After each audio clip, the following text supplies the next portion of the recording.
waxaan aad ugu faraxsanahay in xafladan qiimaha iyo sharafta badan ee taageerayaasha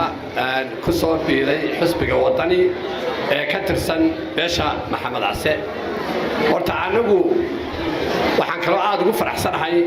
caawa ninka loo cimaamadayo inuu ka mid noqdo hoggaanka xisbiga wadani inuu yahay saaxiibkay Abubakar Good oo aanu muddo 15 sano ah aanu wada joognay golaha wakiilada ee Soomaaliland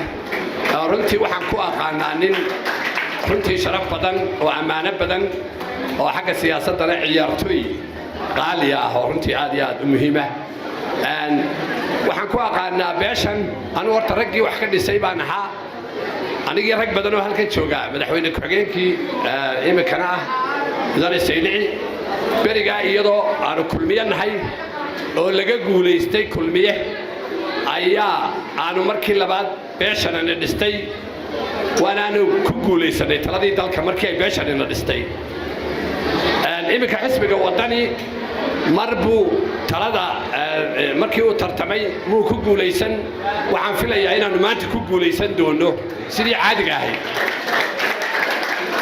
marka waxaan dileenahay de waa halkii odaygii Saleebaana guurtidee raaciya markaana raaciyo horta xoogga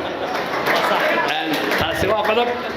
waxaan kala aad ugu faraxsanahay caawa markaan soo galay Buurame 2 sano ay koor bay igu dambeysay inay aad iyo aad u dhisantay runtii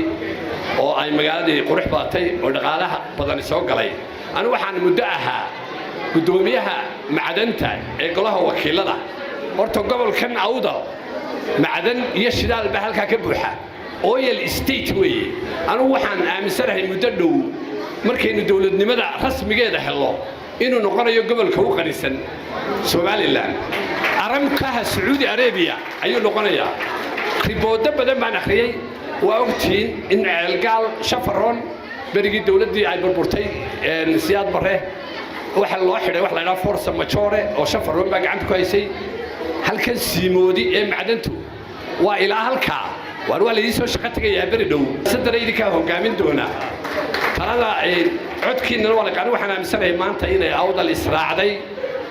85% insha Allah aad iyo aad